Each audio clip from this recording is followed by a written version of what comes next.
That's a great idea.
Sick.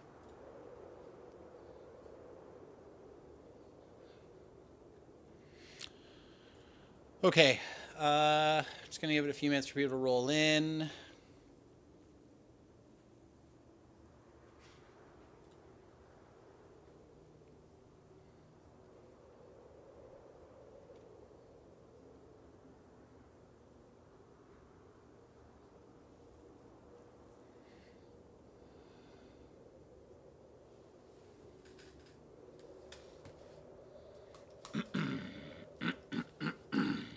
Yeah.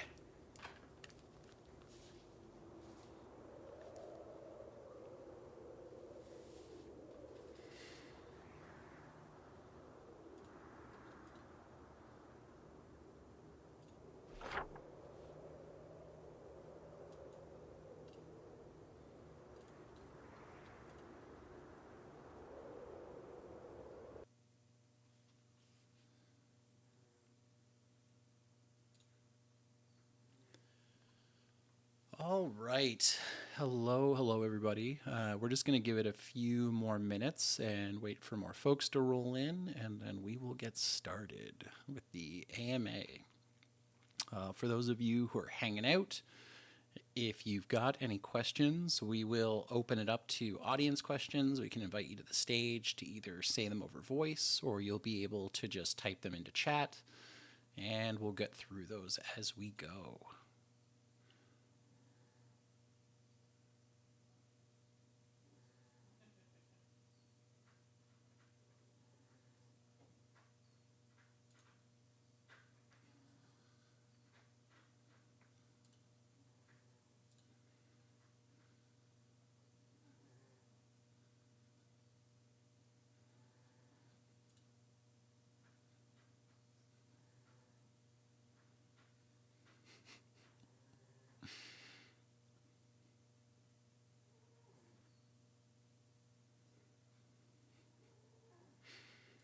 The beef jet ski voice is actually very difficult for me to do for prolonged periods, so I'm taking a break.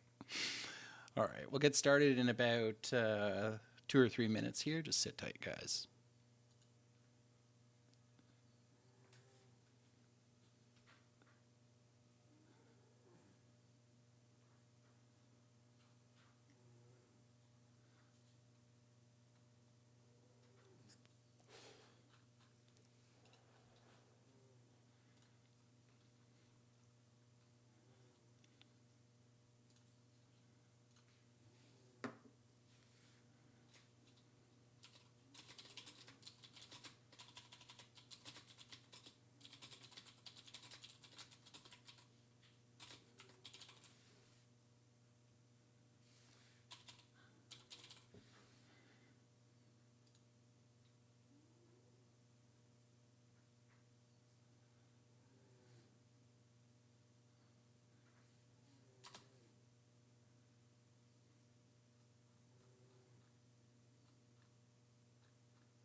All right, all right, all right.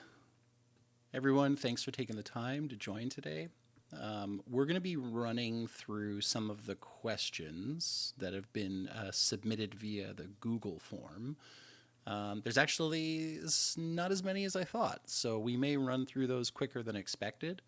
Once we've gone through the slides and discussed the pre-submitted questions, I'm going to open it up for people to put their hands up, and then we'll kind of go one by one. So if you've got a question, we're happy to hear it.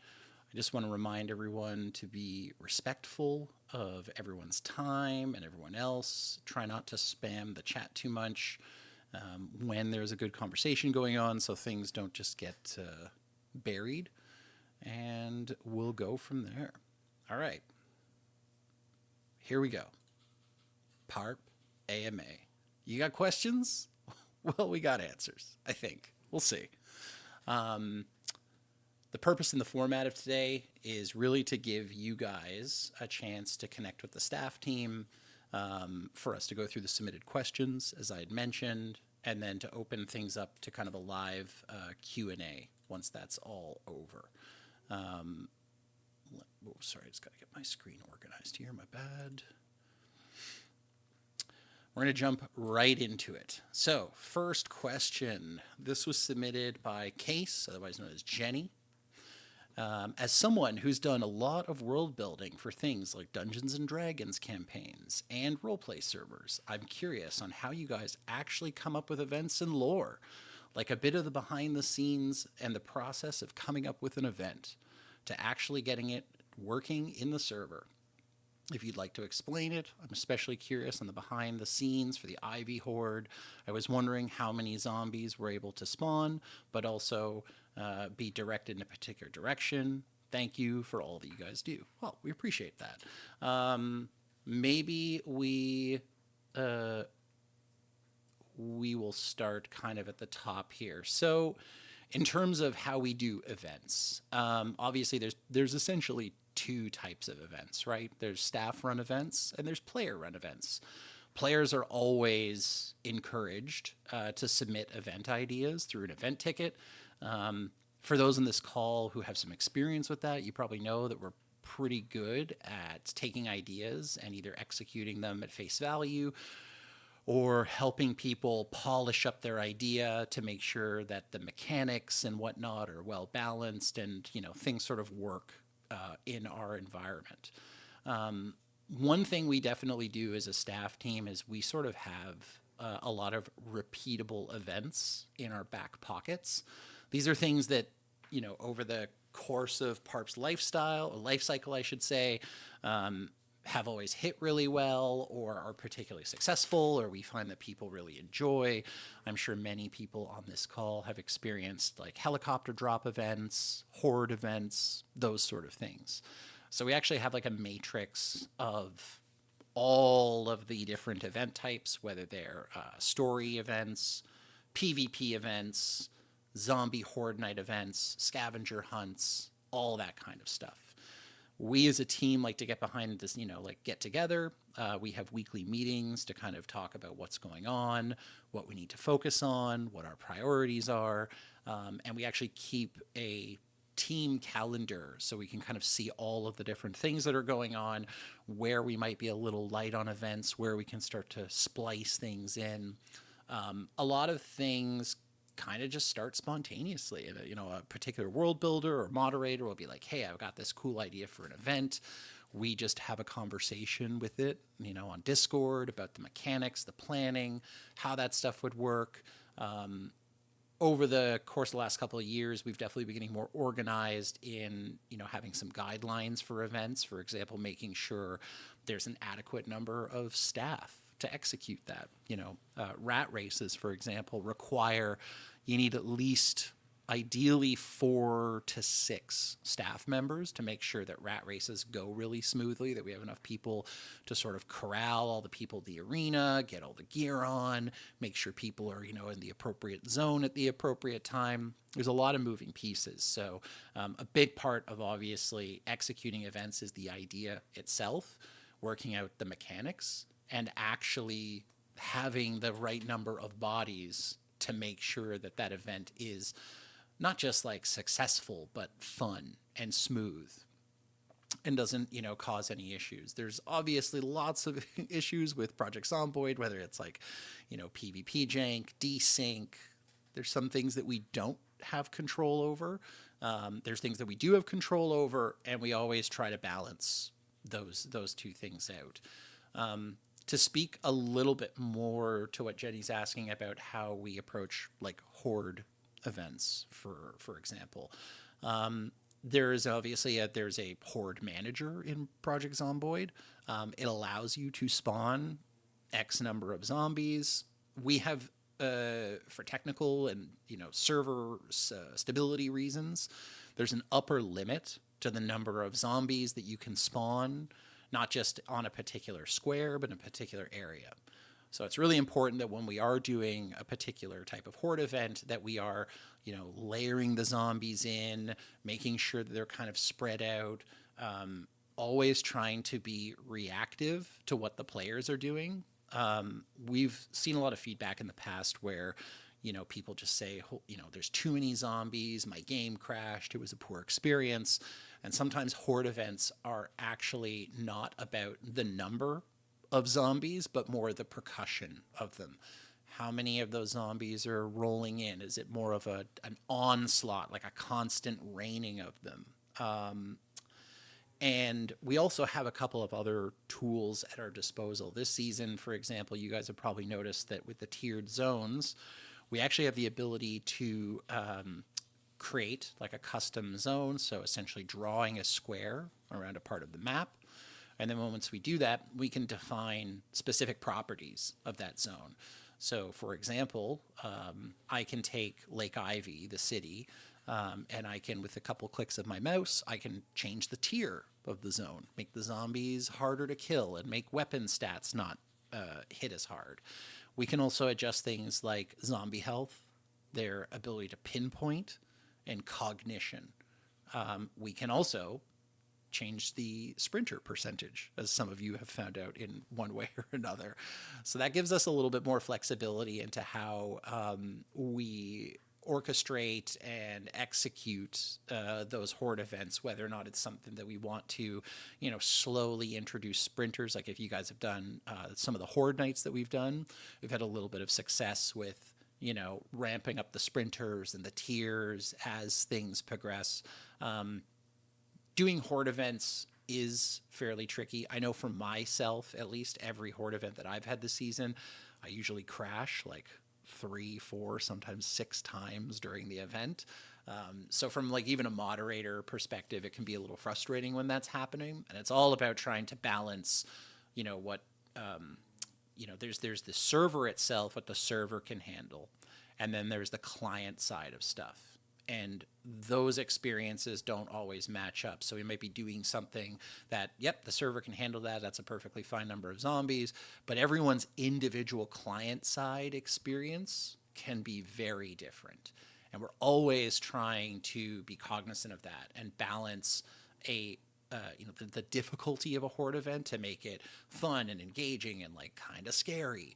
At the same time, not overdoing it so that people are just crashing out, getting mobbed, having massive desync problems. It's a real art more than a science. And I will say that the team puts an enormous amount of effort into trying to make those events, especially the Horde Nights, run as smoothly as possible.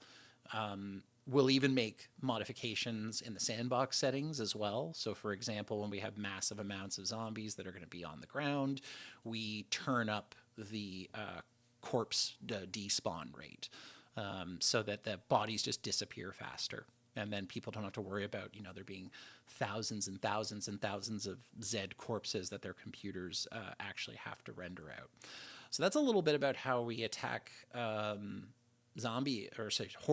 events. We obviously have a bunch of other types of events, right? Like the rat races, which just a lot of planning goes into that, making sure that the outfits make sense and that each team has the same amount of protection, so there's no unfair advantage. Making sure that like the weapon selection is, on point. Sometimes when we've done like the high octane ones, people can get knocked out very quickly versus if you do more of like a, hey, let's just give them all lever action, things go a bit slower. I know that we had a pistol centered one last time that was like really, really fun, and I think players responded really well to.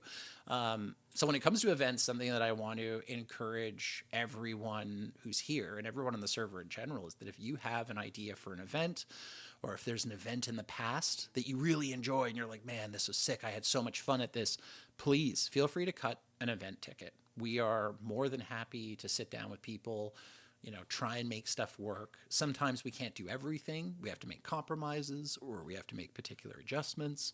But we really, really work hard to take people's ideas, bring them to life, and see them through to the end. So that's a little bit about how we approach events. Before I move on from the event slide, does anyone in chat have any questions about events?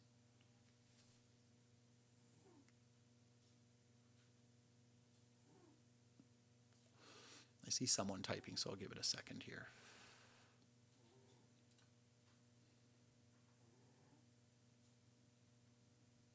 I mean, we've had a couple of rat races this season. I think we've had, like 3 or 4. So we are always looking to have more of them. Like I said, it is, like we have a limited number of staff. Everyone has different schedules. And what we don't want to do is, and I'll get to your question about the Labyrinth event here in a second. What we don't want to do is we don't want to run an event that sucks and that people don't have fun at. Everyone here invests a lot of their personal time into coming to this place and having fun and trying to, just enjoy themselves. And I'm never comfortable putting together or rushing an event or doing something that isn't going to meet the quality that people have gotten used to. And like, honestly, what you guys deserve, like you deserve to partake in events that are well thought out, properly staffed, so that everything goes super smooth and people have a good time. So will we do more PvP events? Absolutely. We have more rat races. We will always do rat races. They seem to be a very fun, we're working on something. I'll just say we are working on something right now that I think you guys will really like. It's a little bit of a different format. But yes, there will be more of that stuff in the future. To answer a Phoenix's question around the Labyrinth event, what happened was that maze is cursed. For those of you guys who were around, we built this extremely huge and intricate maze on Admin Island. And when we decided to TP all the players over there, because there's literally so just to give you guys some perspective, when I pasted in that maze, we have a tool that allows us to copy buildings and paste those buildings in. And when the tool is pasting, it tells you exactly how many tiles it's putting down. Each quadrant of that maze was over 40,000 tiles. So that times 4, you put 20, 30 players into that, all of a sudden the server is literally falling apart. People couldn't log in. It was significantly impacting the ability for people to just play, let alone do the maze. So people who were in the maze were having a bad time. People who weren't in the maze were having a bad time. And people who were trying to get into the server were having a bad time. So we might do a maze event towards the end of the season, where we'll do smaller groups of players to try it out. But right now, because of the nature of the maze and the performance impact that it can potentially have, we don't want to break the server. We don't want to cause any issues, and we don't want to create a negative impact for people. So there hopefully will be a maze event by the end of the season. But it's just one of those things where, to be honest, we might have gone a little overboard in how large the scope and scale of it was. But it was a really good experiment, and hopefully we'll actually get to use it in the future. Any other questions around events before I move on to sort of the next queue? And like I said, everyone will have opportunities to ask other topics and other questions. So I just want to try and group stuff together. Well, I'm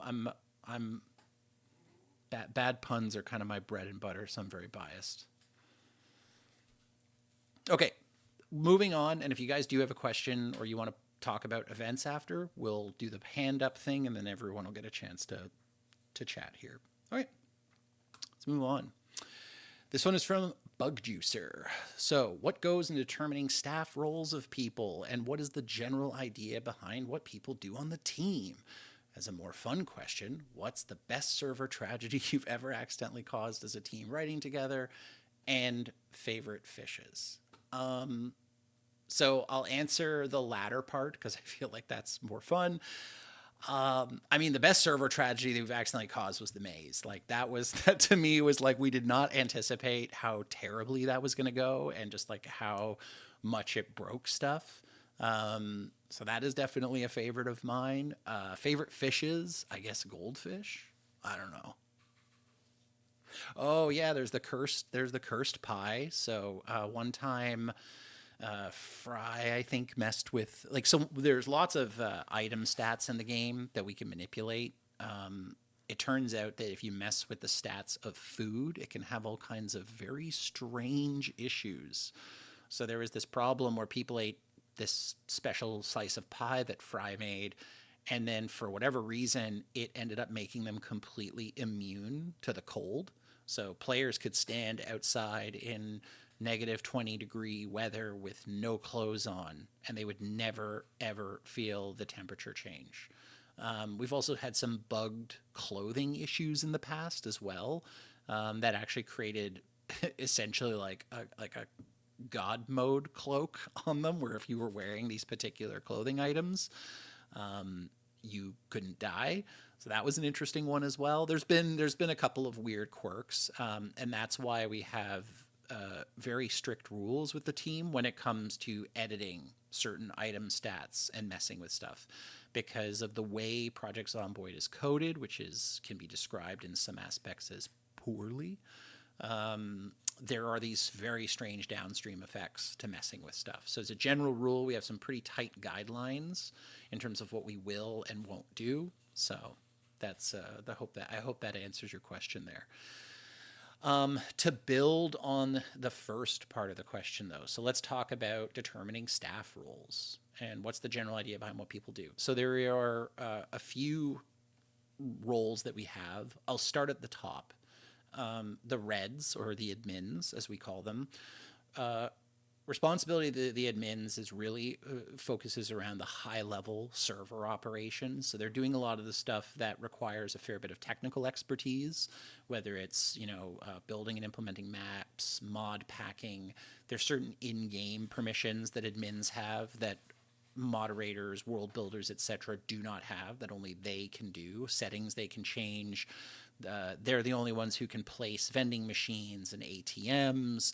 So they also deal with a lot of the bigger security issues around whether it's hacking, cheating, challenging tickets, issues that crop up like that. That is typically reserved for the top of the food chain or the admin team. That's like Appendi, Ricksaw, Fry, and DZ.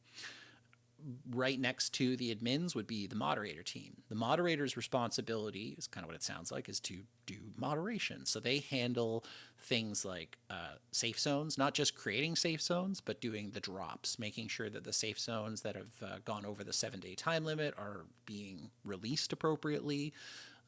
They also deal with any appeal tickets. So if someone here has been muted or banned for whatever reason, you've probably dealt with a moderator to get back into the game. That's something that is not the responsibility of the world builder team. It's purely moderators. So they deal with a lot of the day-to-day operations of the server, a lot of the tickets, anything related to safe zones, build and destroy, painting cars, all that kind of stuff really falls under the purview of the moderator team. Next would be the world builders, which there are a bunch here, and I'm sure a lot of you guys have interacted with the world builder team. Their job is to come up with the lore, to really figure out what is the story for the season going to be, how do we execute that season, the day-to-day operations around all of the little things that make that lore tick. We're also in charge of doing anything really event related. There are absolutely events that are come up with, like, by the moderator team. We share that responsibility in terms of coming up with ideas. Moderators contribute to lore and to story writing as well, but really it's the primary responsibility of the world builders. I'm doing the leads last, guys. I'm doing the leads last. They and It's the world builder team is what makes the world tick. And they that's not true, Nikki. Everyone loves the mods because they do some of the fun stuff. But yeah, the world builders are the ones who are behind the scenes working on the story, building POIs, all that kind of fun stuff. The lead world builders, our job is just to make sure that things stay on track. So at R&I, we just make sure that it's like, hey, what do you guys need help with? It's not just about keeping people on track or moving the story forward. It's really about supporting the team. Sometimes that means us working with the Reds or the moderators to make sure that things are, being executed, or that if, the world builders need help with something, that's getting done. It's really just about nudging people, and really more than nudging, it's about supporting. It's like, where do you need help? What can we do? How can we make sure that we have the right people in the right places doing the right things at the right time? Because it's not just about having events lined up, it's about sequencing, it's about execution, it's about maintaining the quality of things and having a constant focus on making things better, because that's something that we've taken very seriously over the last couple of years, is making sure that we're really listening to you guys. We don't have a server without players. We love everyone who plays here. We think that everyone brings their own unique flavor and their own unique style to Parp. And I think a big part of what drives us to kind of like wake up every day and come to this table is you guys, and seeing you guys get to play your stories out and have like a stage in order for you to build your characters. So yeah, that's kind of the rundown of the team. Does anyone have any story, or not story? Sorry, I'm reading off that. Does anyone have any questions about the staff team that I haven't answered here? And yes, I am Canadian, by the way.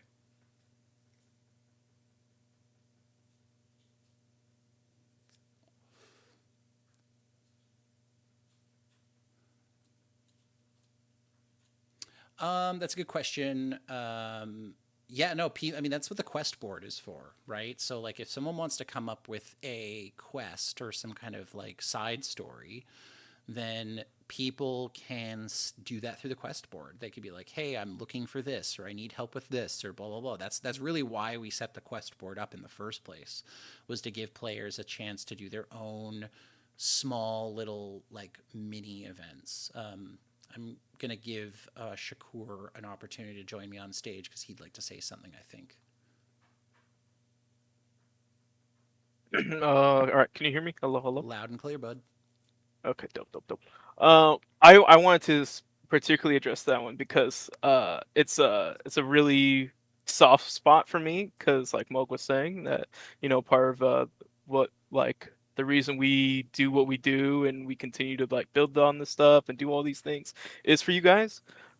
So on that note of can you guys submit X storyline? Yes, like absolutely, as Moog was saying, like I mean, you can do it in the quest board. The other way you can do it is through RP tickets. We have I think we have a decent description somewhere in the tickets about that. But you can use RP tickets if you have this overarching storyline that you want to, execute and you need help with it in any way, shape, or form. That's what the RP tickets are for, and we're currently doing that for a handful of folks where they have stories that have been going on since the start of the season and they're still going. It's really cool, and it's one of my favorite things to see because I love seeing how creative you guys are in your story, and like I want to. That's one of the big things I want to do is just encourage people to, give voice to that inner storyteller. So yeah, please come up with storylines. That's absolutely fine. Of course, you will need to understand that certain things might not be doable. We can't do everything depending on wherever the narrative is for the server as a whole. If it interjects too deeply, it might be a problem. But anywho, enough ramble. Yeah, that's it. RP tickets, quest board. We love to see it. Please submit it. Hell yeah, dude. Thanks, man.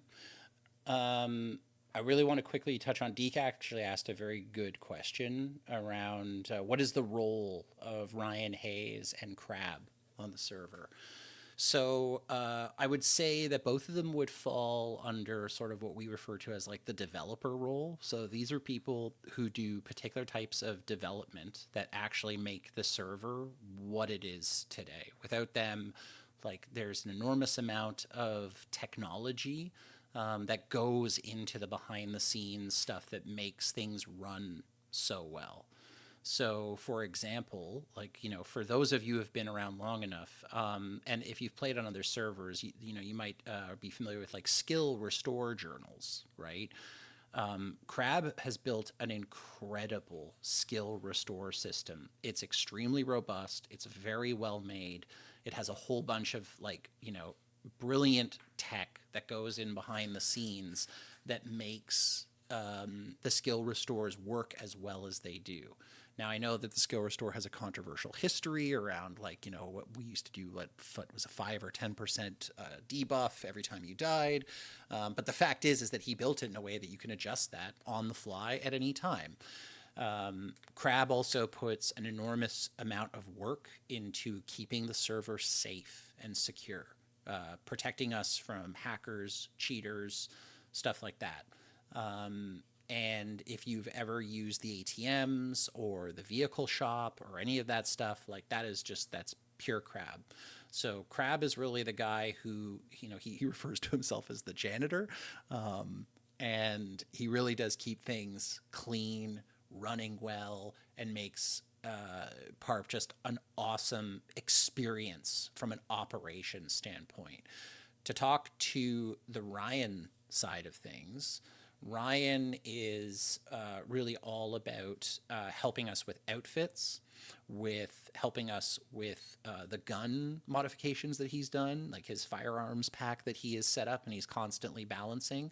So yeah, like Ryan, what he'll do is he does there's a lot of like software and coding that goes into the behind the scenes to make those things work, but there's also an enormous amount of modeling work that he does in Blender.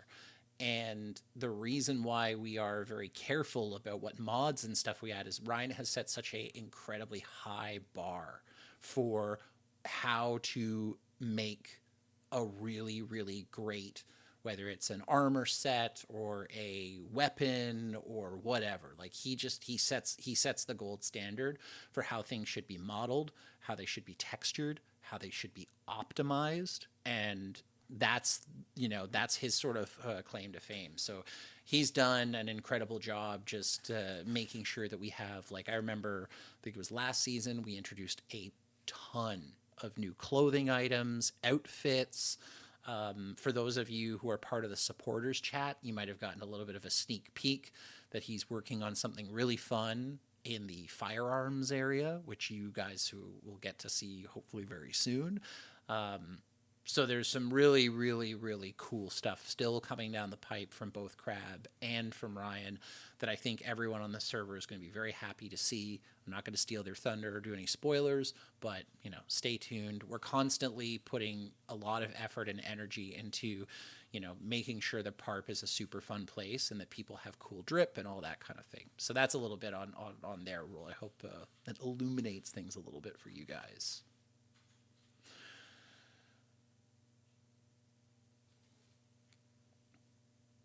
Does anyone else have any questions around the staff?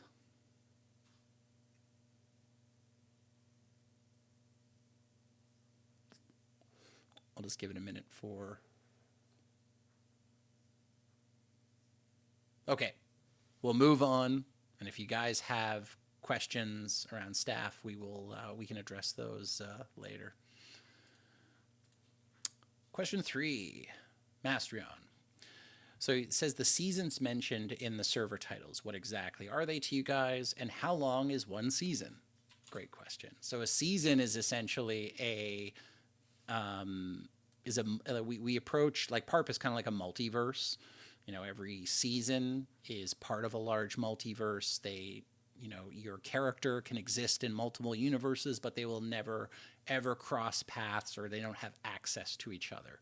So a season is new lore, new a new world, a new theme, a new set of server mechanics, potentially sandbox settings changes, that type of thing. Now, in terms of what determines the length of a season, we have typically gone with 3 to 4 month seasons. Last season was a bit of an exception. It ran longer than maybe it should have, and we acknowledge that. There's a whole bunch of reasons for why that is. But season length kind of comes down to a few critical key factors. Okay, the first which is the lore and the story and people's interest. Right, we need to make sure that the story continues throughout the season and that people feel like there's a sense of progression. And as that story starts to come to an end, we tend to try and like not like we tend to draw it out for as long as the season should last, right? So if we say we need 4 months, then we need 4 months of lore, 4 months of events, 4 months of this, so that everything kind of has a percussion to it or a particular beat. Okay. The second thing that determines the length of the season would be server performance. So because of the way that Project Zomboid is coded, there are certain things in the quote unquote world that degrade over time. And I'm not even talking about chunk rot. Chunk rot's a whole other issue. We can talk about that later if you guys are curious about it. But one of the things is on the server, there's something called the World Dictionary. The dictionary in the world essentially contains massive amounts of data of all of the items, their names, who's picked them up, all this other stuff. And as the season goes on, that world dictionary file actually gets bigger and bigger and bigger until it gets to a point where it actually gets corrupted.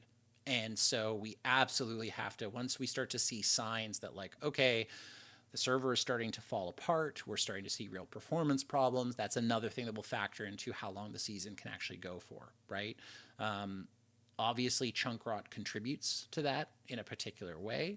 But those are kind of the two main factors, is really the story, the server health, and it's really about the also the players, you know, engagement. We have, obviously, we see trends. We, you know, whether you go on battle metrics or we have our own internal ways of looking at that, you know, you start to see a bit of a drop off after a certain amount of time. Some players leave, some players come back. You know, a lot of people are very active in the first month because they're going out, they're looting, they're building their safe house, they're getting everything together, and then eventually it's like, okay, I got the car that I want, I got the fit that I want, I got crates full of ammo and metal. And that's where the world builder team comes in, to make sure that there's still a story for us to engage in that keeps the players engaged, keeps people coming back, keeps people interested. And we're constantly tweaking how we as a team approach lore, and we're always trying to continue to get more and more organized so that we can ensure there's a constant, steady drip of stuff that is hitting people so that we can keep people engaged and keep those numbers up. Because it's not just about filling the server, it's about having a world that feels lived in and feels that when you log in, there's stuff going on. You know, I remember, like, you know, in some of the previous seasons that have the big claim to fames, like season 6 and 6.5. Like, I can remember bringing my laptop with me up north to a cottage, not because, and I couldn't play because it wasn't good enough to run it, but I literally would just log in to just watch 001, so I could stay up to, like, what's going on, who's beefing with who, what is going on with this storyline, and blah blah blah blah. So you know, that's a big thing that I think keeps people coming back. And I know that the world builder team does a lot of work and is constantly trying to keep that excitement and that engagement up. And on that note, I will say that we still have quite a few fun surprises in store for you guys. And for those of you who are still kicking butt out there and having fun and building, like, there's lots more of stuff for you guys to do that is coming down the pipe. So Yeah, if you guys want to save the commission conversation for more near the end, we can definitely have that. The only thing with the chat is that this might get buried, so just make sure you guys bring that up again later once we go through the slides here. Okay. Does anyone have any questions around? Okay, yeah. So I got a question about seasons. How do you guys decide the theme? That's a great question. So what we do is we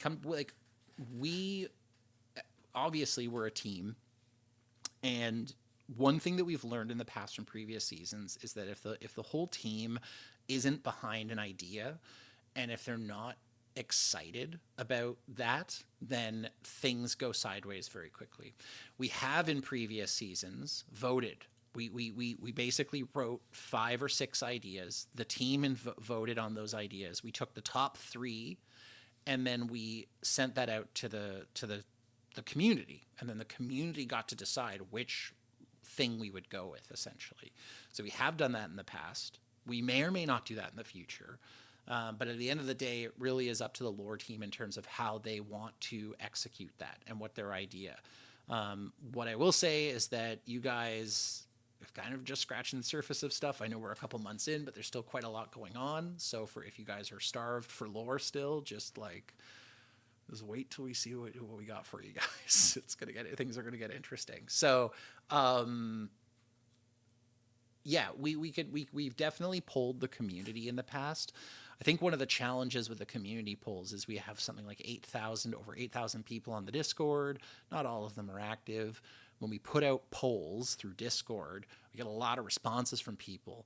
Some of those people play and some of them don't. And so we want to also balance against, like, man, what if we have all these people who don't even play on the server deciding the fate of the lore of the season, right? We want to make sure that we're doing stuff that people are going to really enjoy. And this season, the way that we took an approach to it was we put a couple of ideas down and we all just talked it out. We're like, you know what? We really like this idea. We think it's the best fit for what all of our little individual pieces want to fall together, and that's kind of our writing process. We start with something fairly broad and robust, and then as the season goes on, I'll give you guys some insight.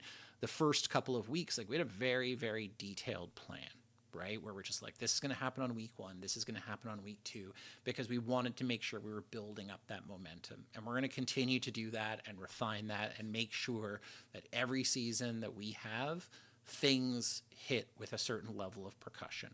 Okay.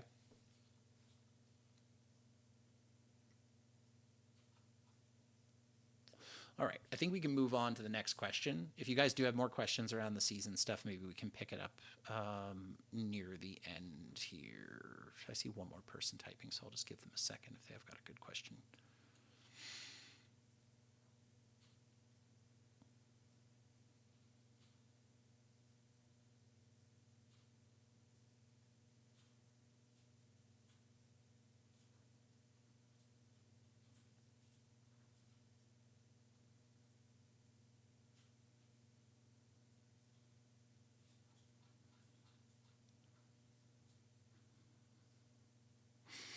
Yes, this session is being recorded. I will post it on a YouTube, and then I'll make sure that's available for anyone if they can't attend the whole thing. So absolutely, we'll make sure that that gets out to people. I'll post it on the Beef Jet Ski channel and send that out to people. Okay, we're gonna move on to the next question. We don't have that many pre-submitted questions, so you guys are gonna have a lot of opportunity to ask questions after this. So this one is from Deke. So maybe before you run, what if anything is the server doing to promote itself to new users? Is Parp interested in a larger numbers and more active users, or is administration happy with the status quo? So I think to answer Deke's question, and hopefully he can stick around at least long enough for me to answer this, and I'll try and be as quick as possible for you, bud. What are we doing to promote itself? We're not a lot. And we've had some internal debates about this in the past in terms of promotion and how we want to do that. Do we want to go on the Project Zomboid subreddit? Something that I personally would like to see more of, and I know some people do this, is I encourage players to promote the server as well. People sometimes post videos of events and things that are going on. That's something that definitely attracts people. We've definitely considered it in the past. When you see the season start, our server's packed. We have 100 people on the first couple, I think for the first like 2 weeks, if not longer, we were hitting like 190. Like the server was really really busy. What it is about capturing people's attention and ensuring that people stick around. And I think that that's something that we are always learning about and figuring out how we can do a better job to ensure that we're capturing that attention, that people have a really good story for them to sink their teeth into, and that kind of because that's really I feel like what keeps people coming back is the interactions between people. And the community has changed over time as well too. There's a lot of new players on Parp. A lot of people who are still there's like in this call right now. I know there's some people who are absolute veterans who've been around since like way back in the day, and there's some people this is their first season, and yeah, no, streaming is. I mean, we have a couple of people who are streamers in our community. I know that they have done that as in the past. I wish that I could stream Parp, but unfortunately, the staff team really can't stream because we have our admin tools up a lot of the time, and the stuff that we have access to is not stuff that we can have people seeing. So maybe a way of doing that is, logging into a non-staff account and RPing and streaming that stuff. But we do have a lot of work to do, so it's kind of hard to turn off the powers and focus on streaming. But I would love to see more people streaming. I encourage people, like, if you want to, contribute to like the community, I encourage you to like clip funny videos, post them on the Project Zomboid subreddit. I know I have done a couple of videos in the past. I know Sporchy has done a couple in the past that I've seen on there.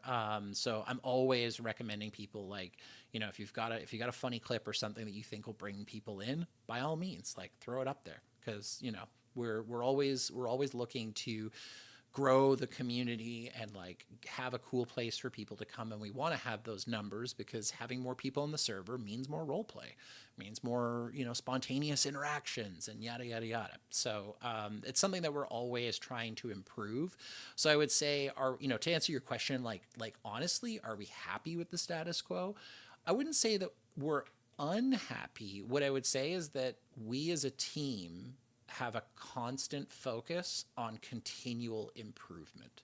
So we're really good at being honest with ourselves and saying, where can we do better, right? Where did we drop the ball? Where could we take it easy, bud? We'll catch you soon, and you can watch the rest later.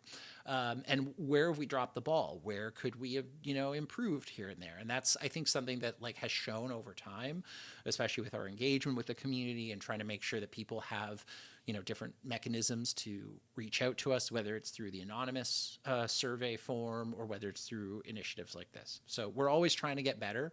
We're never just going to sit on our laurels and say like, oh, we're the best server and we run things great. It's like, no, we're great. We're an awesome community. We have wonderful players, but there's always an opportunity to improve in anything that you do, and we always have an eye on that. So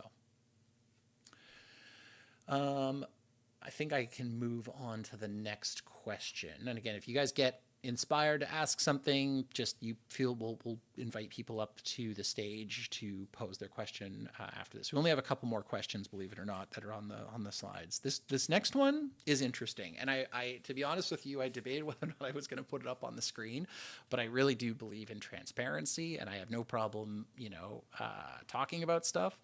So this one comes from someone named Greg Heffley. Says, I just got to be honest with y'all when I say this, but most of your age rules seem kind of whack. Children watch our government send troops to kill other children in other countries every other week, and probably search some of the most gruesome shit on the internet without anyone telling them to do so.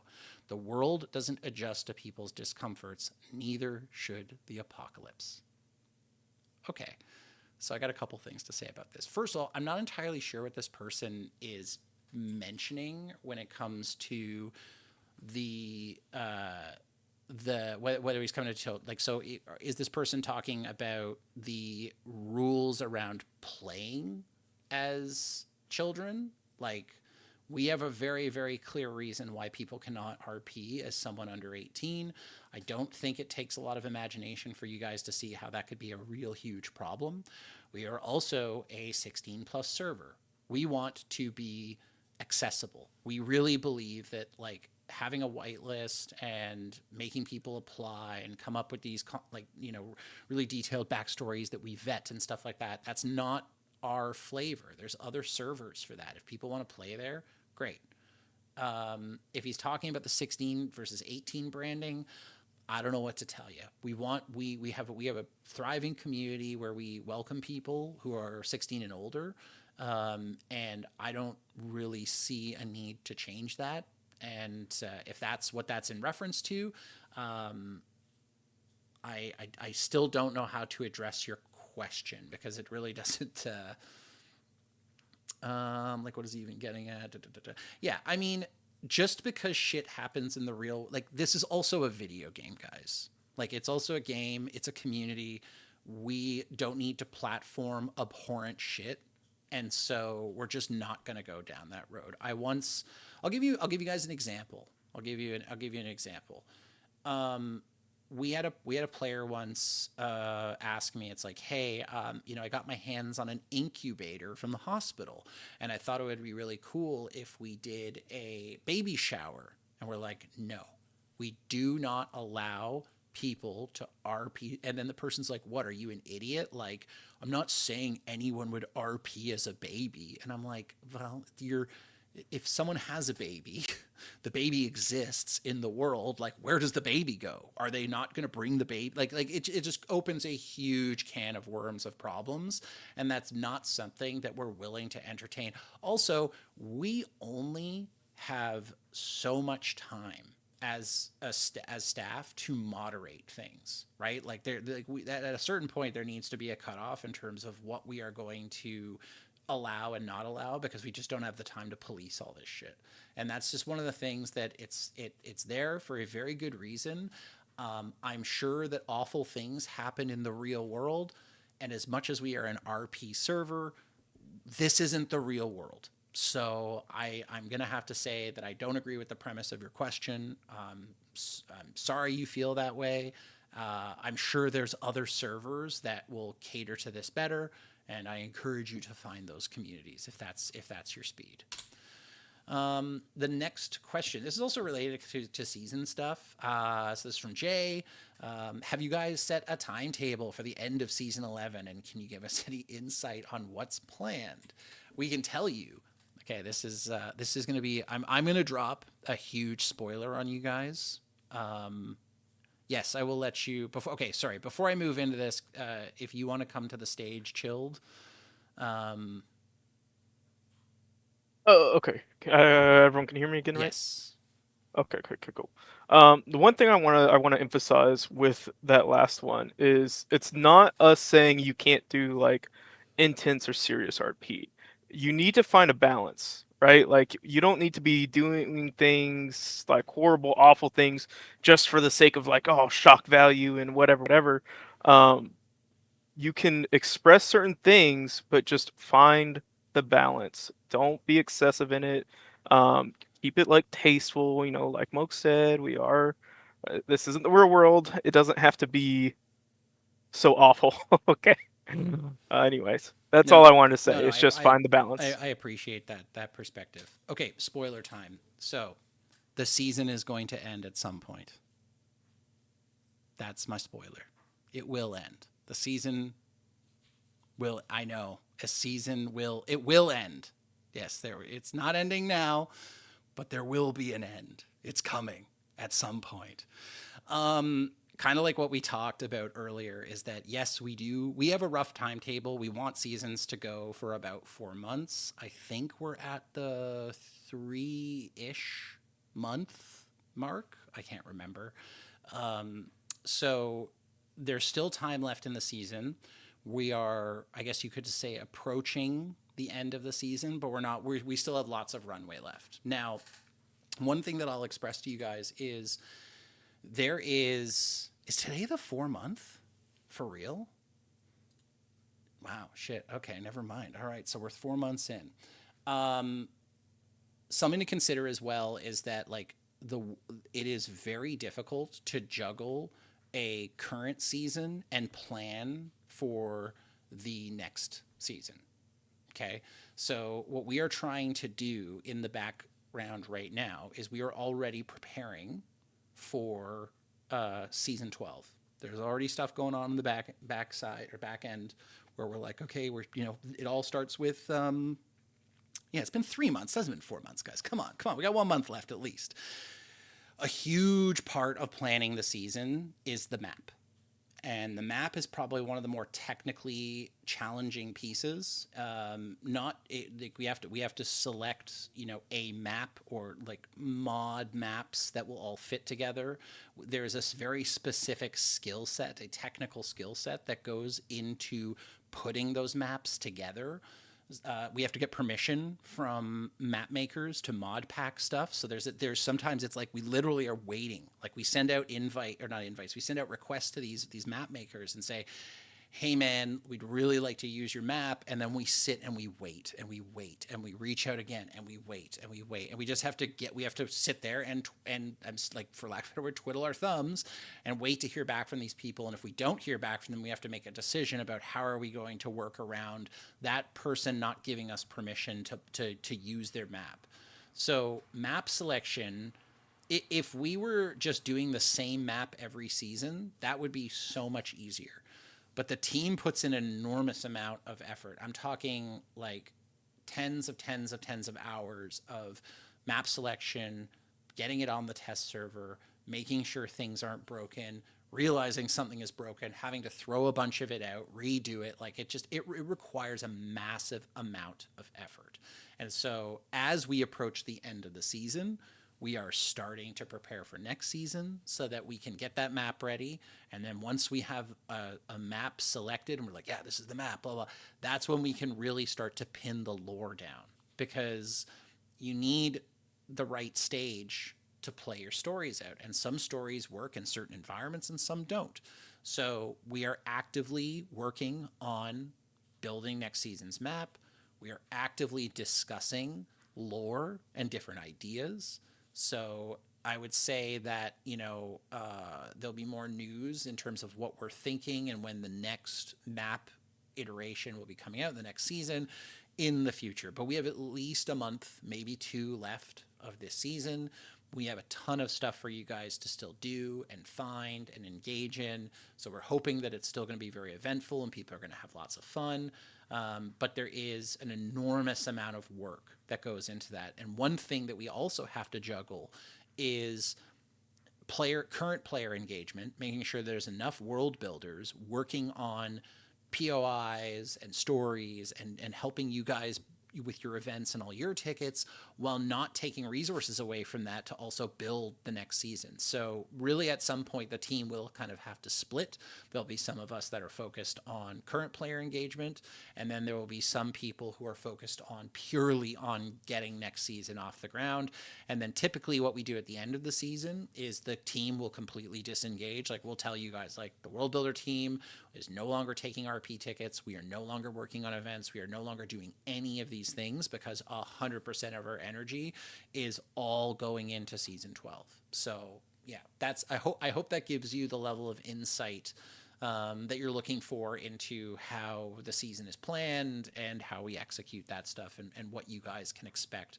But the big spoiler is that season 11 will end in the future sometime and in space. So you guys have that to look forward to for sure. So thank you for your question, Jay. We appreciate it. Next question, and I think this is actually our last official question from the forum. Could we adjust generators to last slightly longer on fuel consumption? We could. We could. It is an option. It's a I shouldn't have said space. I just meant like time and space, guys. It's the time space continuum. We're not going to space. There will be no International Space Station season. I'm sorry. So, oh man, I think I just fucked up. All right. So, anyway, we yes we can. It is a sandbox setting. We can adjust it. Something that I have learned over the last, I'm not even sure how long I've been on the team. It's definitely been over a year. Something that I am always surprised with is you're like, okay, let's change this setting or let's do something, whether it's economy related, whether it's food spawns, gun spawns, generator, like whatever. You make a change, and it can be something that is requested by the community, let's say, and then all of a sudden there's a completely unintended consequence from that. Right now, I'm not saying that generators is necessarily like what I'm talking about, but for example, like when we've adjusted things like food spawns and other stuff, there's been big time unintended consequences of changing a mechanic and then seeing a really weird downstream effect. So we're always trying to tweak little variables and change things, but it's really it's an art to like make change without breaking stuff at the same time. So it's something that we can consider doing if you want to make like a business case for it or say, hey, it would be nice if we could do this. You're more than welcome to put in a ticket, and then we could have a more extended conversation around what you feel like the value of this is. I mean, obviously, it would be nicer for people to not have to, fill their generators as frequently. But back to the balance thing, it's like, one of the challenges that we are always keeping our eyes out for is, we want things to be fun, and we want people to, you know, there be certain quality of life improvements that make things easier on people. But we also don't want to make things too easy, right? We don't want to make things too abundant. We like like gas needs to have value, right? Think like there's just all kinds of variables that factor into what make sort of the loot progression and going out and getting gas and doing these things. So sure, we could adjust the sandbox setting to make generators consume a little bit less fuel. Like if you guys think that there is a really compelling argument for why that's a good idea and why that would be a huge quality of life improvement, I would say put in a suggestion in the suggestions Discord and just say, hey, I think this would benefit the community. That's actually something that I will touch on really quickly as well. Is that we want to make sure that people have the option and the ability to put in suggestions and have like really good conversations. And that's something that we're going to have a really big focus on in the future, is just making sure that the suggestion threads don't kind of devolve into, you know, some of them have devolved into shouting matches, to be honest with you. And like, I really want to see people having like a solid, measured, civil discussion about why things are a good idea to do or why they aren't a good idea to do. So by all means, if you think this is a good suggestion for the server and you can see like a good reason why it would benefit the community, go ahead and put that in. I find the thing with generators is you might get some Jaws, I'll invite you up in a second to speak to this. You just might get some people saying, well, this doesn't affect me, so I don't care because I have a generator in a tiny house. I don't even have a fridge, and my generator lasts forever, so I don't care. But I would love to invite you up to chat about this. So give me 1 second, and I will come on up. Hi. So yeah, with the gym, for example, it has one large refrigerator and freezer, and I'm having to fill it twice a day. And even at the compound where my friend's house is at, we have one double fridge, and he has to fill it every single day. And he works, so his job has a little bit of variables on the time frames that he sometimes works. Mm-hmm. So, if he were to have a late day, then he's gonna come home to a defrosted, all the work and effort he's put into having everything stocked the way he likes. So it wouldn't need to be necessarily like incredibly longer, but at least enough to give a little bit more leeway. Right on. It's So just from wherever it's at right now. yeah, I mean, like another, and like this is, I'm literally gonna say, don't quote me on this, and then everyone in the chat is gonna like clip my voice and quote me on it. But something that is like to meet you in the middle, right? Like there might be an option to say, at the end of the day, we're an RP server, right? That is the main focus of what we are trying to drive. And so if you have a compelling, cool POI that people are coming to and engaging all the time, and that's becoming a problem, like we can have a conversation about there's other let me just say there's other mechanics that the staff team can put into play to fix that for you without globally changing the generator consumption. Get what I'm Oh, saying?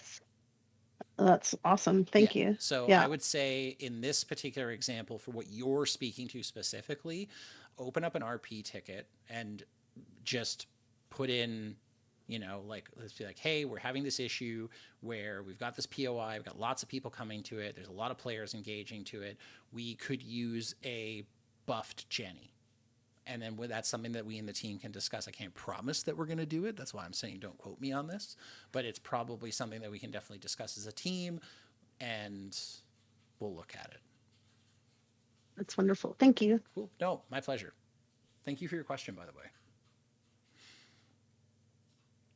Okay. Ba, ba, ba, ba, ba. All right. Let's move on. I'm just gonna. There we go. Okay. And honestly, I think that's it for questions. That was it. We got 6 questions submitted through the form. So now I think it's time to open it up. I know there's a lot of people here. People have a lot of things that they want to ask about, and so we're going to try and open it up. Ideally, what I'd like to do is, if I can get you guys to put your questions in the chat, great. And hopefully we don't get your question does not get buried. I'll try and answer that. So, so from Mohadrex. So first thing, thank you so much for your amazing guys. Thank you very much, man. Where to donate to? Can you add a car owner mod because they play from Saudi? And so we don't have a car claim mod. We definitely hear the pain from people where they're like, hey, this sucks, I crash out all the time, or like I get disconnected or whatever, and then my car gets stolen. It's definitely something that we're looking into. I can't say for sure whether or not we're going to use one of those mods or something, but I can tell you that it is absolutely something that is on our radar. And we're trying to find ways to address that. Some of the challenges that we have is, certain mods, they require changes to our server configuration that we just can't do. And it's a little bit of a balancing act there. So I can't say too much more about that because it's a little over my technical head. But what I can tell you is that we are definitely looking at different solutions, and hopefully we'll be able to implement something in the future that will make the whole car situation a little bit more sane for people. Lark has a question. Who rewarded the Pip-Boy to all the players on the server? So that would be me. That was me who did that, and I'm sorry if anyone put that on and accidentally got banned. We all make mistakes, guys. It's an important thing to acknowledge, even when you're on the team. We all make silly question or silly mistakes, like rewarding a restricted item to everyone on the server. Even myself, I'm an infallible human being, or actually fallible human being. So I make mistakes. We all make mistakes. I don't point out the mistakes Lark makes, though. That's for sure. Anyway, moving on. Question from Grace. Question: could day length be possibly extended in future seasons? For example, we have a 24-hour game over 2 hours. Could it maybe 24-hour games over 4 hours? I dislike that if I have to work, sleep, blah blah blah. That I potentially missed an in-game weeks.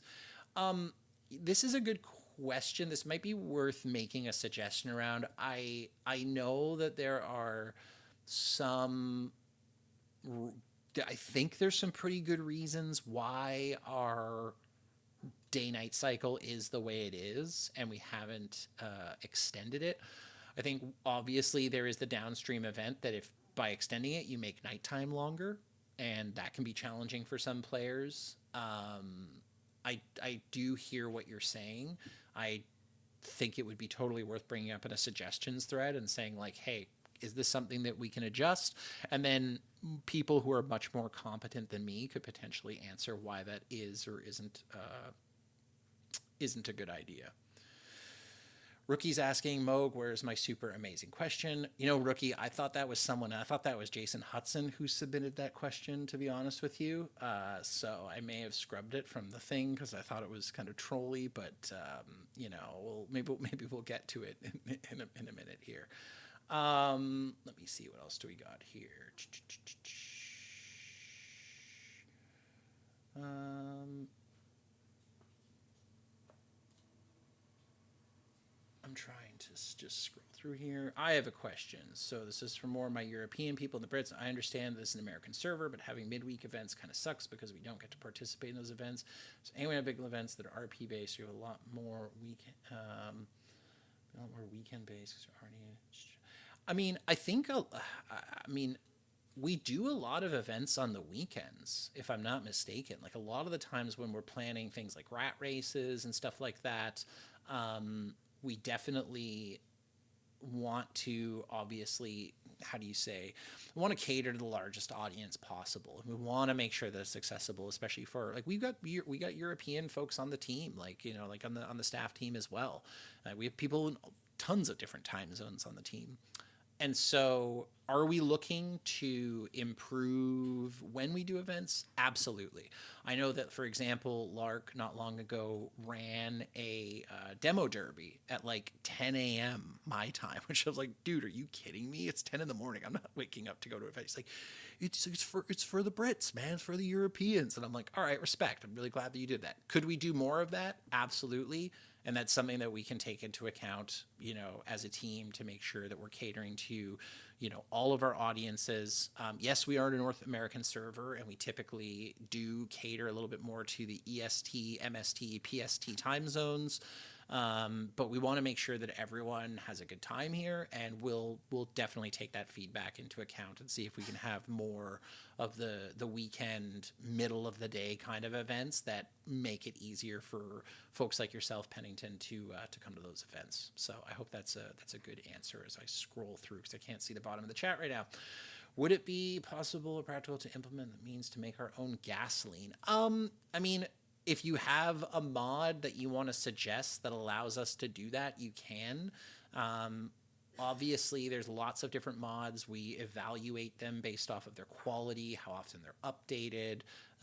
There's a variety of factors. So if you find a mod suggestion that allows people to craft gasoline or whatever, you are more than welcome to suggest that, and we can have a discussion about whether that mod is a good fit or not. I feel like in the past we have done some kind of like people could make like ethanol essentially. That might have been like a season 6.5 thing, but it's been a while.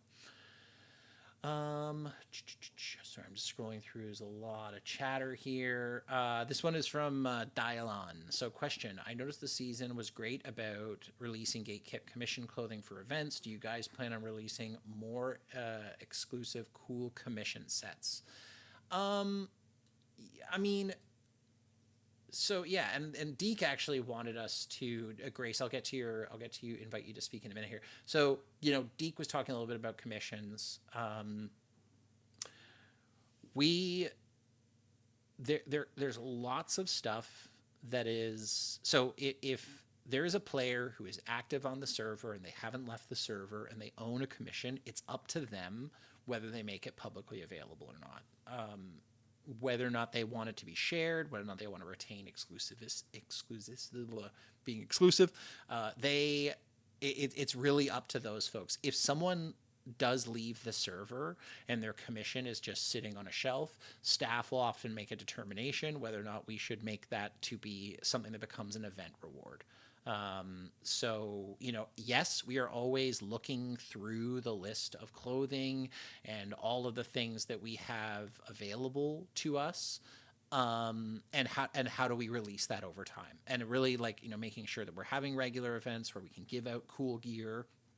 One thing that's always a challenge and something that we're trying to balance as well is ensuring that there is a sense of progression. You know, I remember a couple seasons ago, people had fully kitted out haze bags in the first like week or two, and like that's something that we know that people like working for, and we want to make sure that it takes a couple weeks before those haze bags get out there and before the Manhunter gear starts showing up. Like the Manhunter stuff, Click A owns, but he gives us his permission. He says, okay, yeah, start giving it out now. And here's the sets that you can give out. Same goes for guys like Fry, who own some of the Aegis sets. We've had a whole bunch of people who have offered up their stuff and said, absolutely, like, please give out my stuff, make it public. And we do try to make that stuff available through events as much as we can. So I hope that opens your question, Dylon. From Opticore, unsure of how to phrase this, but is there a way that mods can make it so someone won't lose their safe zone if they have a valid reason for not? Oh yeah, I mean, you just open a ticket. We always will extend your safe zone. If you open a safe zone ticket and say, hey, I'm going on vacation for a month, I won't be able to log in. Can you please retain my safe zone? Basically, what we do is we go in your safe zone, we put in a note in it so that when the mods are going through and doing their safe zone releases, they do not release that safe zone. And we will if you give us a date. I mean, we're not going to extend it for 3 months, but if you say, hey, I need 2, 3, even 4 weeks, right, before I can come back to Parp and I don't want to lose my stuff, we'll absolutely extend that for you. So that's as simple as just open a ticket, and we got your back. Okay. Will Parp ever explore having bus stops that are disconnected and aren't all connected to each other? What I'm basically asking is, you have different fast travel spots outside of the bus stops that sort of force people to go through certain areas. I mean, we've definitely toyed with the idea, and it's something that we're always looking at, is how can, because, like, some of the bus stops, for example, if you guys ever spawned on Rookie Island, it only goes one way. You can only leave Rookie Island. No one can take the bus there. And so, yes, is there opportunities to create more interesting pathing in that way? There is. Are we thinking about it? We are. So something to consider. Grace, I will invite you up to the stage to ask your question. So it's not really a question. It's just something I've talked with a couple of people about, you included, and I just kind of wanted to put a potential thing out there for next season, as a general thing to anybody who is still around. Um, I've noticed a lot of people getting quote quote bored and not knowing what the next thing to do is, and obviously not everybody has a start to finish plan out for their characters. So I wanted to take time to possibly offer um a possible, not a workshop, but like if people have ideas that they don't know how to bring to life, I'm more than happy to sit with people for next season for their characters, to whether they want to communicate with other players to build something like a community or just have a more cohesive story for next season. Please feel free to reach out to me in DMs. I am very slow to respond, but I just think it's important that we don't constantly look to the mods to create our own fun, because at the end of the day, we are responsible partly for building our own characters' lores. I don't believe that anything like that is considered scripted. I very much disagree with that entire statement of you can't plan for your characters, because that's an absolute lie. No, So, thank you. I definitely appreciate that. I think also, like, if you're ever interested in helping out with a workshop and doing like a character workshop, talk to Chilled Cone. Um, I would freaking love yeah. that. I like building characters. I've mentioned this to a couple people. Grace was not planned at all. I am playing everything off the cuff that I've done this season, but I enjoy building characters. I enjoy building world lore, and I think that there is a very big thing that we as players can do together to make things more alive and cohesive. But it's just something that's been kind of bugging me. Things that I pay attention to on threads and stuff like that has brought this to my attention, and it's kind of just been sitting in the front of my mind, and I didn't know how to best approach that. So I just wanted to say something here. And I hope people are okay with that. No, for sure. No, thank you for that. And again, like, if you want to get involved and do like a character workshop, we would be happy to enable that and to give you a stage where people can come in, submit ideas, sit in a round table, hash out what's worked in the past, what doesn't work, and create a forum in which you guys can have those conversations in a room like this one. Yeah, I would, yeah. That was just it. I just wanted, I really, really wanted to hammer that point home of you can plan a lot of things and not have it be scripted. The entirety of D&D is planning out major plot points of what you'd like to see happen with your characters or with your world setting, and I believe that we could all benefit from something like that. For sure. No, thank you. That's Yeah, great. no Uh, problem. That was it. mind if I chime in on that a Please, little yes. bit? This is kind of your wheelhouse. So by all means. Yeah. Okay, so so first off, holy fuck, love all that. Thank you, Grace. You're welcome. Um, So to touch on, I won't go super in depth about some of this because this is the AMA, it's not the workshop. But I am Right. going to be doing a RP workshop in just a few days, and I want to go over all this stuff. And I'm super excited because it's definitely something I want to emphasize as well. Is like, uh, again, going back to voicing that inner storyteller, I mean, if you folks, if anyone feels like bored, I mean, everything has a finite lifespan. We can only like do so much. But what I would encourage folks to do is, you know like test out your writing chops, see how far you can push yourself and challenge yourself in that regard. If you're not interested in the character you currently have, fucking do a new character, man. Like, I mean, one thing that I really am going to emphasize during the workshop too is that the only thing limiting a lot of folks is your own imagination. Like the staff and everything that we do, again, we love to see you guys come up with ideas and see you be creative. Again, that's one of my like prize things. I love the creativity on this server. So we will work with you on making things come to life and trying to build something. The only thing limiting you is your own imagination. 100%. Like, people have come up with amazing stuff, and there's nothing stopping you from doing it as well. We'd love to see it. Please do. Anyways, that's the end of my ramble. And like, again, the workshop is coming up. We've announced it in a couple of days here, so I hope everyone attends that because we're gonna get into all this and some other stuff. Cool. No, thank you guys. Yeah, and join the workshop. It's going to be fun. And if you guys have ideas for it, like get in touch with us, submit them. We'll be happy to discuss. All right. Thank you. Okay. Next question, real quick one. Will we ever have solar power? I swear we've done a solar power mod in the past. If not, I know that I've seen mods like that on other servers. One of the things that is a bit of a challenge is balancing out the like we can only have so many mods. Like everyone has ideas and has mods.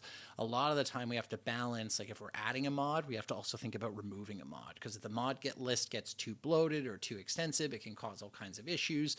Some mods don't play nice with other mods. So if you guys do find a solar power mod that you'd like to suggest, throw it in suggestions. We'll look at it, we'll vet it, we'll tell you if it's doable or not. It would be cool, absolutely.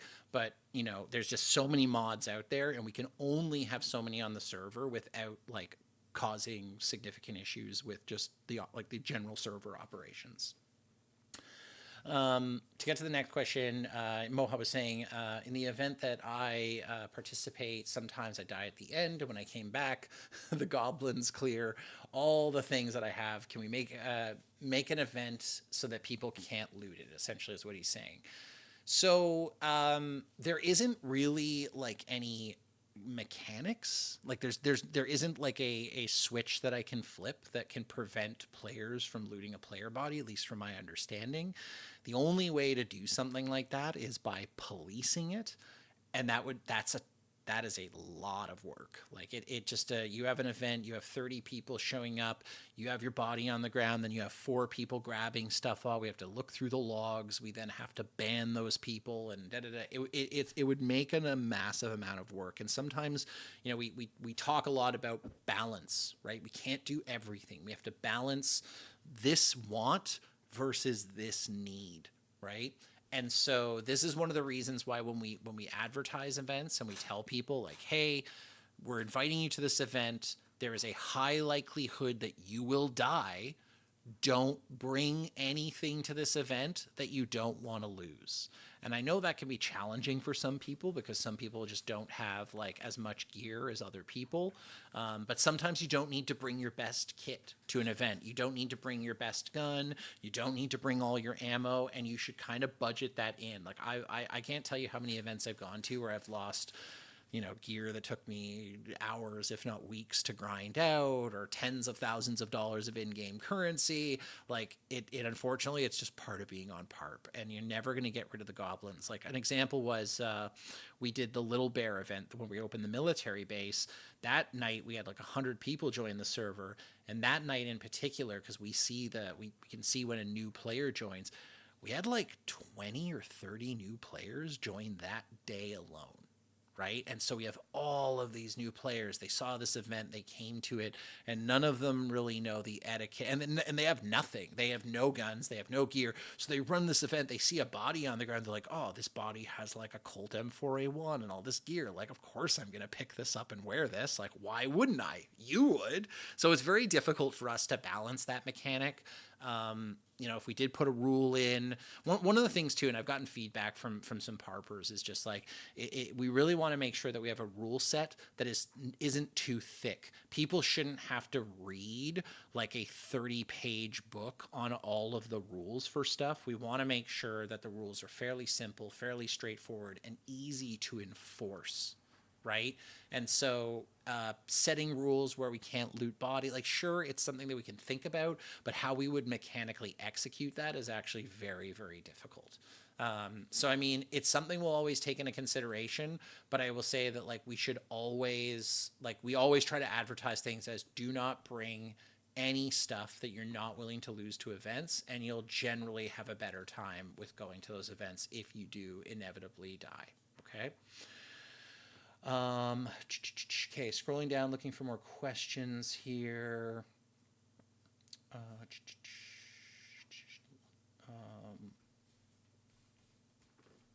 okay, so another one from Bart. So I'm not entirely sure how to word it, but to what extent are the RP tickets allowed to work? Like, my character has a big motivation that's inherently tied towards a sort of end game of the season, but I don't want to overstep or potentially ruin the fun for others. Just open an RP ticket. Like, often, like like some people come at us with like really fully fleshed out ideas where they're like, I need this to happen, I need this to happen, I need that to happen.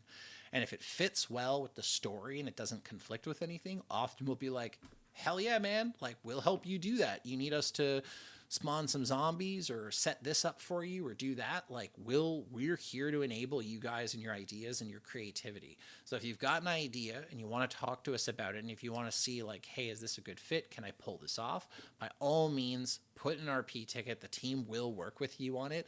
The one thing that we like sometimes have challenges with is that if someone comes at us with a super vague idea, it's very difficult for us to invest the time and like the quality that to help. Like, we're here to help you guys develop stuff, but only so far. There's only so much effort we can come at with developing your idea and helping you see it to fruition.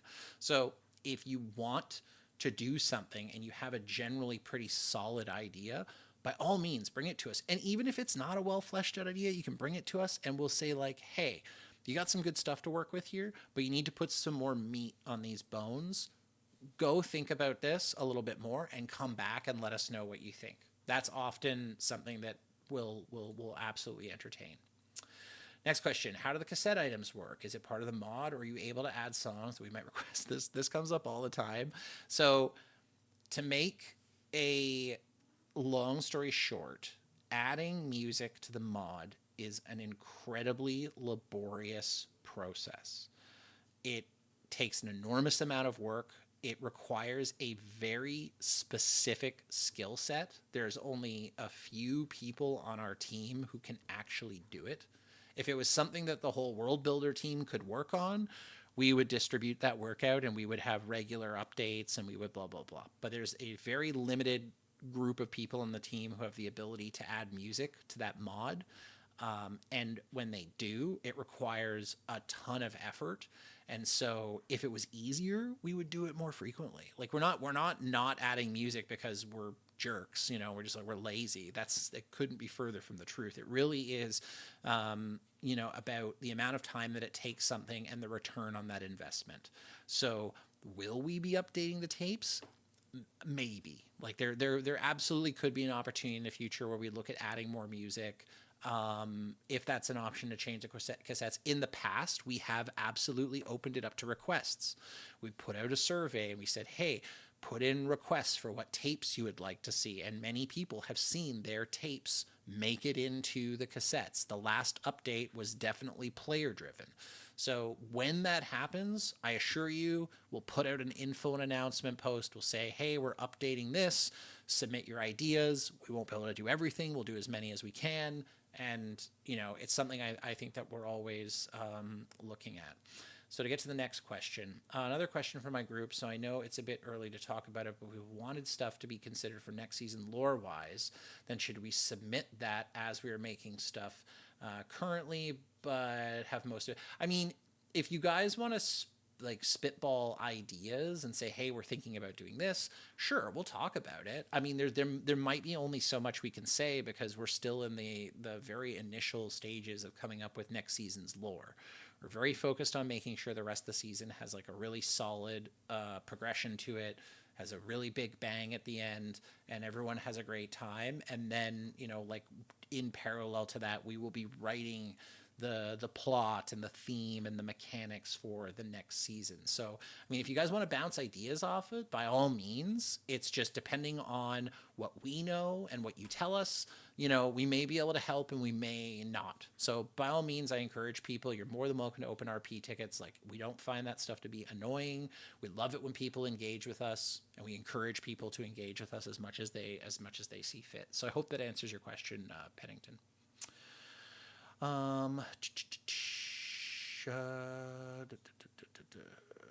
Just keep looking here.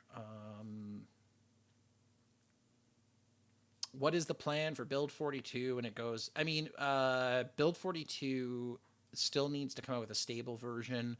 Then they'll need to come out with the multiplayer. I don't know if they're going to do multiplayer unstable, and then it will take once they release Build 42 stable multiplayer, we will have a look at where are we in our season, right? What needs to be done to get it off the ground, right? Because there's a whole bunch of back end work. We have to have the mods, all the mods that support our server have to get updated and make sure they're compatible, or we'll have to make big changes to how that stuff works. There's an enormous amount that goes into, like, let me put it this way. We will be, and I hope I'm not overstepping when I say this, we will be on Build 41 until there is a stable experience on Build 42. We will not be sacrificing, because like at the end of the day, guys, like if you log onto the server and there's tons of bugs and your cars are flipping over all the time and everyone's having an absolute shit time, then there's no point in switching to it because everyone's going to have a poor experience. And the Parp staff have worked their butts off for years, fine-tuning and refining the tools to make it the experience that it is today. And I know that it's not a perfect experience, but an enormous amount of improvements and work have gone into tweaking the server and making it more performative. Like, for those of you who don't know, I can't remember how long ago it was maybe like several months ago, but we moved over to a new physical like server box. Like, we upgraded the server, more CPU, more RAM, faster bleeps, bigger bloops, like it. And since then we've noticed like a big, huge performance increase, especially when we have 100 people on, way less voids, way less rubber banding, just way better everything. So until we have something in the Build 42 arena that matches that experience, I don't think that we'll be switching over. So it's up to Indie Stone to produce a product that's like, worth moving on to. Unrelated question. How does one commission things for the server? I want clothing options. Okay, so we no longer do individual commissions. We do crowdsource commissions now. The reason why we don't do individual commissions is because it is a little it's not pay to win, but pay to play in a way. So in the past, Ryan Hayes accepted commissions. You could reach out to him and say, hey man, I got an idea for a weapon that I want built or an armor set. He would send you a quote, whatever that was a reasonable amount for his time. You'd pay that, and then he would go and build whatever that is. It would get loaded into the game, and then you would have exclusive access to that commission. That's why a lot of armor sets and things are not available to people, is because those were individual commissioned items. That's left a bad taste in people's mouth, to be frank. Like, people don't like this idea that, like, oh, this person can buy something and I can't have access to it. So we've moved away from the individual commissions model, and that's why we do crowd-funded commissions. A really good example of that is the Ki-15 Porsche. We're like, hey, we want a cool car for the server. We'll pay for it. Can you make us a Porsche 911? And we crowdfunded that, so the server backers and the people who paid for us to be able to afford that commission, they got a special perk. So they got to select a custom skin for the car, which they have exclusive access to, and only them.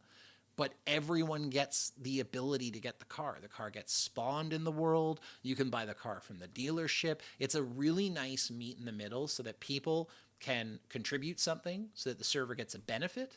They get a special cool little perk, but we're not gatekeeping anything from anyone, because if we did those individual commissions, then those items would only be available to people who can afford to pay for them. And I think that kind of goes against our our ethos, if you will, of making things as accessible to people as possible. So that's a big reason why, we don't do the commissioned items anymore in that way, and why we crowdfund them. Crowdfunding a commission requires someone who can actually go out and build the commission, who has the skill set to make a really well designed, whether it's a piece of armor, a weapon. The model has to be good. It has to be optimized, has to be textured appropriately. The mod has to be coded well.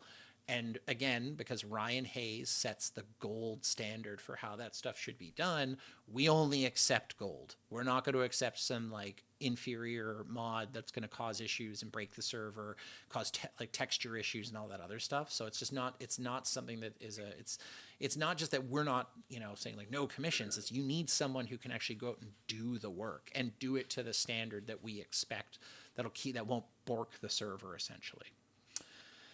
Let me see here.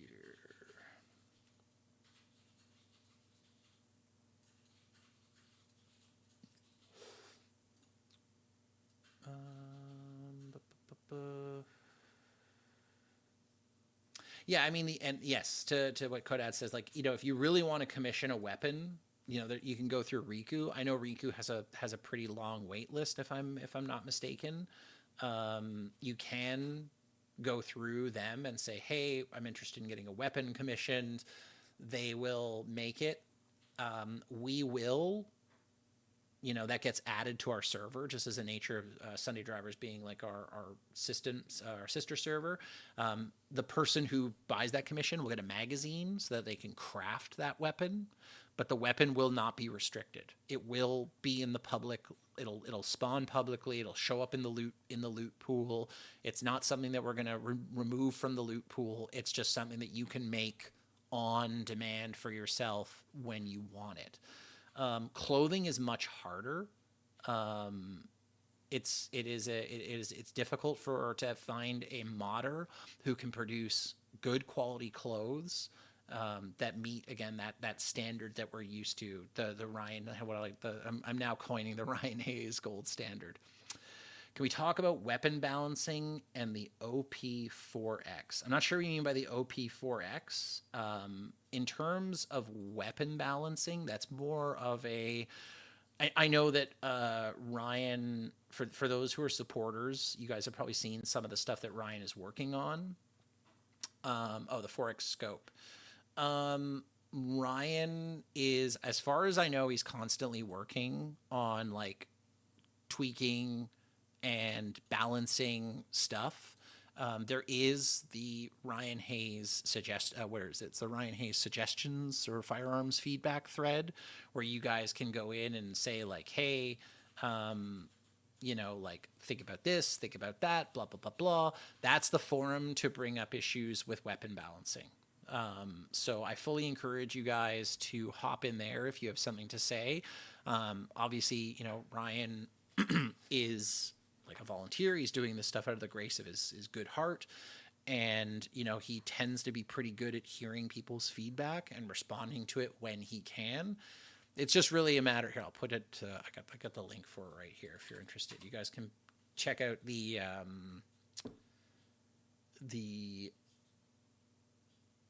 bug feedback and bug report.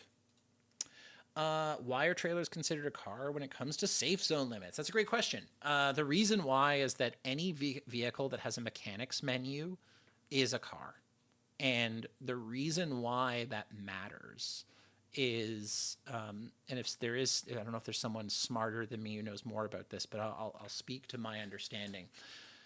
As you guys know, like you've looked at a car menu before, right? And you see how many parts there are on a car. There's like 40 different parts. There's the tires, the windows, the armor, the locks, the glove box, the heater, right? Every single time that you drive through a cell where there are cars parked, all the part data on every single one of those unique parts and their condition is being transmitted back and forth. So the reason why we have a safe zone limit on vehicles is because if you have too many vehicles clumped together and you drive by somewhere with like 30 vehicles, the amount of data that has to go between client server can cause major issues. Okay. And so that's why we put those restrictions in, and we make people spread their safe zones out and have only 2 cars, because the more cars you have clumped together, the worse performance you as a person will experience when you drive through those communities, right? And trailers, they count as a vehicle. They have part condition. All of that communicating back and forth happens. And so it's just because of the way trailers and all these things are coded. It's not something that we have control over, but it is something that we have to guard against, because at the end of the day, we talked about balancing a lot. It is critical that no one is going to play on the server and have fun if they can't drive around. And I know that some people experience, issues with their connection or whatever. Sometimes that's related to your internet connection or how many hops you have between the server and you. Sometimes it's related to, just like the server itself becoming, old and needs a wipe. But the reason why we have the vehicle limits is not to be assholes or stop you guys from having fun or having a sick car collection.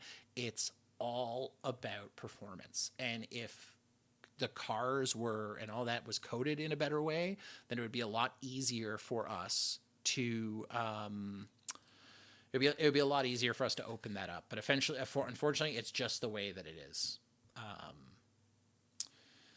Is there a way to see how many parts you remove and add? There is not a way for you to see it. If you have a question about that, you can open a ticket with us and we can look at your part count. Yeah, never let me drive you anywhere ever in character unless you love death, because I will send you to his sweet embrace. I'm a really bad driver. I'm sorry, guys. It's the way I was built. So yeah, that's a little bit about another thing too. And this is like another reason why I've been in some safe zones and I see people with like 30 placed items. That stuff also contributes, right? How many things you have in your containers, that also contributes. You've got this is one of the reasons why we say hey, you can't have more than 20 placed items, because as people drive by your house, all that data is being transmitted back and forth between the client and the server. And that's one of the things that can cause legitimate performance issues, and why we set those limits. We would love to let people just go ham and have these immaculately decorated safe zones with cool item placement that tells a lot of stories. But unfortunately, we have to preserve the performance of the server. The other thing is too is like we don't have time to police item hoarding. It just takes so much effort, and we don't have the ability to like we do what we can to try and get people to chill with. Like I remember like a couple seasons ago, I went to someone's safe zone and they had like I'm not even kidding. They had like 400 or 500 radio receivers. I'm like, what? Why do you have this? You're never going to use, like, it's the most benign item that has zero real use in the, especially on our server. I don't understand sometimes why people collect the things they do. The best thing that you can do to keep the server running and not corrupt chunks is chill out on the loot hoarding. Um, it's like I'm sure you guys get to the end of the season where you look at your safe zones, you're like, man, I really didn't need all that stuff. So think about that a little bit earlier. Delete some of that stuff. Maybe don't hoard as much, and that's something that will overall improve the health of the server and the community at large.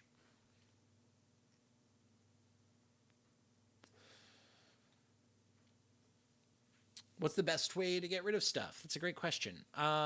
For me, what I usually do is I build like a spiffo bin, like a spiffo trash bin near my containers, or I will get two big capacity bags. I will like just equip primary, equip secondary.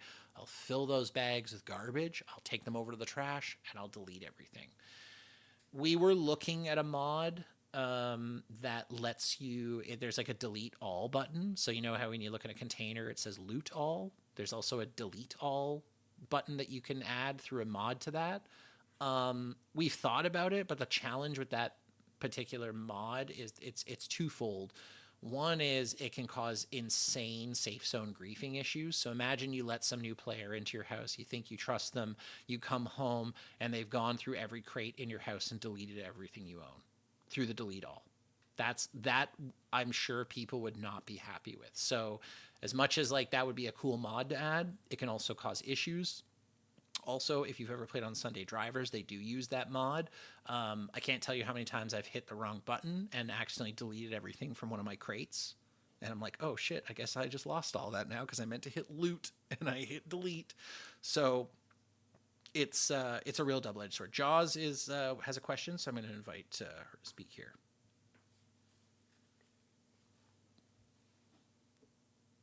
Jaws, you're up. I think you're muted though. Just a heads up.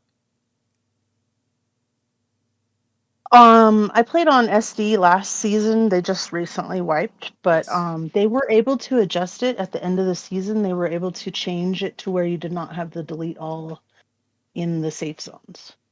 Oh, Something okay. they did something crafty with it and fixed it.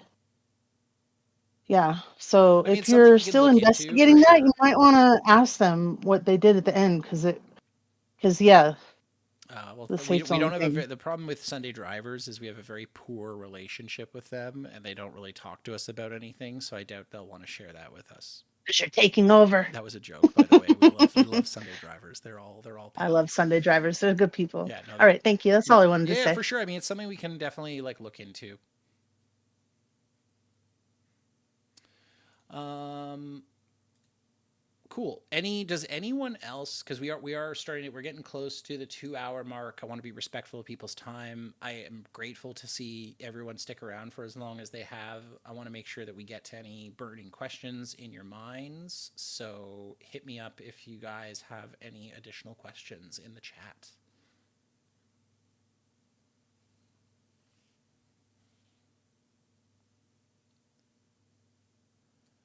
How long is server? Server is. I mean, I to be honest with you, I don't have an answer to that question. My understanding is we are fully funded for the foreseeable future. We do run off donations. The server is not free. Hosting is not free.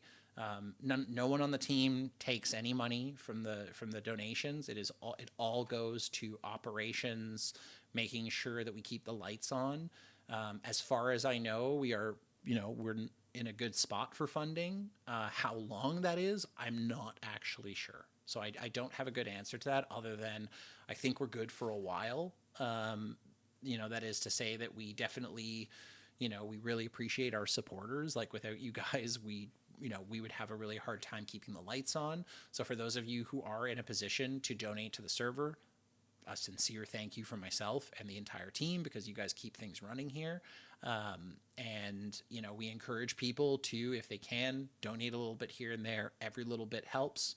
But as far as I know, I think you can, I think if you type I donate, does it? There you go. So you can, there's the donate button is there if you want to add your support. How many, oh, sorry, machine gun. No one's getting the machine gun. Okay. Unfortunately, the machine gun, it's Crab's machine gun. Some things have to remain exclusive and elusive, and the machine gun forever will.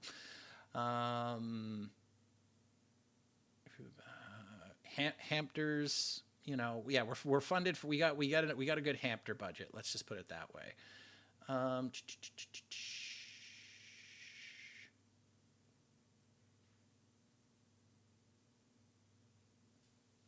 Okay, we'll leave it open a few more minutes for any additional questions that people have, and then once we've answered those, we can start to wrap up today's session. This won't be the last AMA we do. We'll continue to do these and make sure that everyone feels like they have like an open forum to ask questions, for us to engage with you guys. Like, this is very important. I think being able to have conversations around the why we do things is really helpful for folks, because people don't really get it. If you're just like, there's a rule and I don't understand why that's a rule, or you guys do something a certain way and I don't understand why, that mystery can sometimes breed frustration, and we like to be, where we can, as much as possible, transparent about the why. So we'll be holding more of these AMAs as we see fit. We'll definitely have another one before the season 12 launch, so we can get feedback from people. Who knows, we might vote on stuff. Like, we'll do more of these. What do you think is the best season for the server so far? I mean, everyone has a particular fondness for season 6 and season 6.5. They were particularly fun seasons with a lot of really compelling, interesting role play. Some of the most intense, emotional role play moments that I have personally had, like things that like shook my soul to its core, definitely happened in season 6 and 6.5. So for me, I've always really liked that. I also loved season 9, like Kodat as well. Like, Vinny's was like some peak RP. There was some incredible stuff going on at Vinny's. I got to play as Io, which is a character I have a lot of fondness for. I think I honestly think we've had a lot of really awesome seasons, and it really is very, very subjective to folks.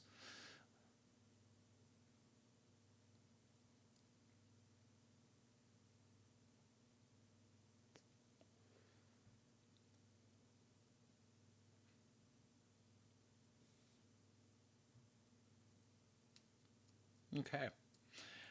Well, if we don't have any additional questions, I think now might be a good time to wrap up. So I'll just finish by saying, like, I want to first off address the staff team, those who are here and those who maybe aren't here and are watching this.